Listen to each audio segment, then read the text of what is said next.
వీక్షకులందరికీ నమస్కారం. మే నెలలో మీకు ఏ విధమైనటువంటి ఫలితాలు కలగబోతూ ఉన్నాయి అనేటువంటి విషయాన్ని మనం ఈ వీడియో ద్వారా క్లుప్తంగా తెలుసుకునేటువంటి ప్రయత్నం చేద్దాం.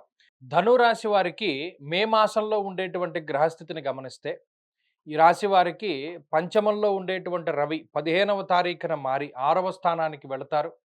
అలాగే అర్ధాష్టమ కుజుని యొక్క దోషం పోతోంది. ఇది చాలా గొప్ప విషయం. ఇప్పటికీ అర్ధాష్టమ కుజుడు, అర్ధాష్టమ శనేశ్వరుడు ఇటువంటి దోషాలతోటి అంటే ఎంత ఇబ్బంది పెడతారు అంటే భాగ్యహాని భయం క్రూరః.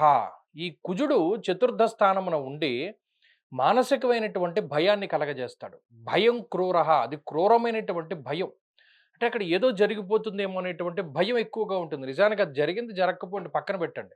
మనకు ఉద్యోగం పోతుందేమో, ఈ డబ్బులు పోతాయేమో, మనం డబ్బు ఇచ్చినవాడు మనకి ఇవ్వడేమో, లేదా మన ఇంటికి అడ్వాన్స్ ఇచ్చేసాం మనం మోసపోయామేమో, అంటే అదో రకమైనటువంటి ట్రాన్స్ అనమాట. మానసికంగా చాలా భయపడేటువంటి స్థితిని కలగజేస్తాడు కుజుడు. అటువంటి కుజుడు చతుర్థ స్థానాన్ని వదిలిపెట్టి పంచమంలోకి వెళ్ళడం, పంచమంలో ఉండేటువంటి రవిగ్రహం షష్ఠ స్థానంలోకి రావడం, ఇవి చాలా శుభ పరిణామాలు. దీనివల్ల ఏం జరుగుతుంది? షష్ఠే రవౌ సుసౌఖ్యాదిన్ యత్ర కార్యార్థ సాధనం అన్నారు. అంటే ఏ పని ప్రారంభం చేసినా అది పూర్తి చేయగలిగేటువంటి శక్తి సామర్థ్యాలని రవి ఇస్తారు. అలాగే ఈ మానసిక భయాలన్నిటినీ కూడా దాటగలుగుతారు. ఇప్పటికే చతుర్థ స్థానంలో శని ఉండడం వల్ల అంతఃక్లేశం గృహశ్చిద్రం సౌఖ్యహానిమ భోజనం అన్నారు. ఇక్కడ ఇంట్లో ఉండేటువంటి పరిస్థితులేవి బాగోవు. ముఖ్యంగా చతుర్థ స్థానమందు శనేశ్వరుడు అసలు ఇంటికి వెళ్ళడానికి మనస్కరించేలా చేయడు. ఇది చాలా సార్లు మనం చెప్పుకున్నాం. అది ఇంట్లో ఉండే పరిస్థితులు అయి ఉండొచ్చు, లేదా కుటుంబ సభ్యుల యొక్క వ్యవహారాలు, లేదా వారి యొక్క స్థితిగతులు, వారి యొక్క పరిస్థితులు ఏవైనా కానివ్వండి, ఇంటికి వెళ్ళాలి అంటే అమ్మో! ఇంటికెళ్ళాలా అనేటువంటి భయం కనబడుతూ ఉంటుంది.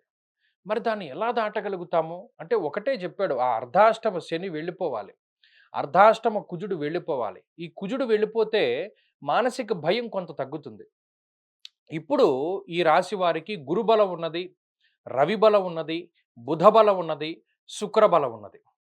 ఇన్ని గ్రహాలు యోగిస్తూ ఉంటే మధ్య మధ్యలో ఈ నెలలో చంద్రుడు కూడా యోగిస్తారు కాబట్టి 5 గ్రహాల తాలూకు శుభ ఫలితాలతోటి కొంత మానసిక ప్రశాంతత ఈ నెలలో కనబడుతుంది. మేషరాశి ఈ మేషం నుండి వెళ్ళిపోయి వృషభంలోకి రవి ఎప్పుడైతే సంక్రమణం చేస్తారో అక్కడి నుండి కూడా అంటే 15వ తారీఖు దగ్గర నుండి.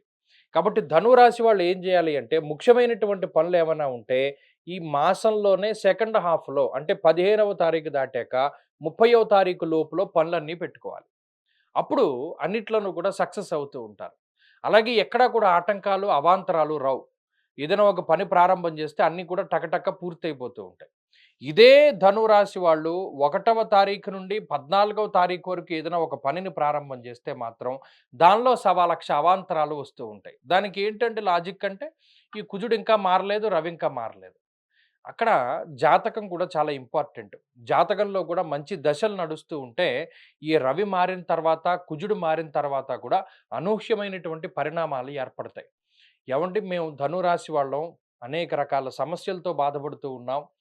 లేదా మాకిది ఈ పని అవ్వట్లేదు, వివాహం కావట్లేదు, లేదా మా పిల్లలు వృద్ధిలో లేరు, లేదా మాకు రావాల్సిన ధనం మా చేతికి రావడం లేదు. ఇలా అనేక రకాలుగా చెప్తూ ఉంటారు. వాటన్నిటికీ కారణం ఏంటి అంటే ఈ చతుర్థంలో ఉండేటువంటి శని కుజులు. ఈ బంధం తెగిపోతోంది. అంటే శని కుజులు కలిసున్నప్పుడు ఆ విపరీత పరిణామం వల్ల చతుర్థ భావం దెబ్బతింటుంది. తల్లిగారి ఆరోగ్యం పైన ఇంపాక్ట్ పడుతుంది. ఫిబ్రవరి దగ్గర నుండి ఉంది ఈ ఇంపాక్ట్. బంధువుల పైన పడుతుంది. వారితోటి సఖ్యత పోతుంది. ఇంట్లో మానసిక ప్రశాంతత ఉండదు. అలాగే వాహన సౌఖ్యం ఉండదు. అప్పటి వరకు కారులో వెళ్ళేవాడు ఆర్టీసీ బస్సు మీద వెళ్ళవలసొస్తుంది. అంటే అదేదో తక్కువని కాదు. అంటే సౌఖ్యంగా వెళ్ళలేరు కదా!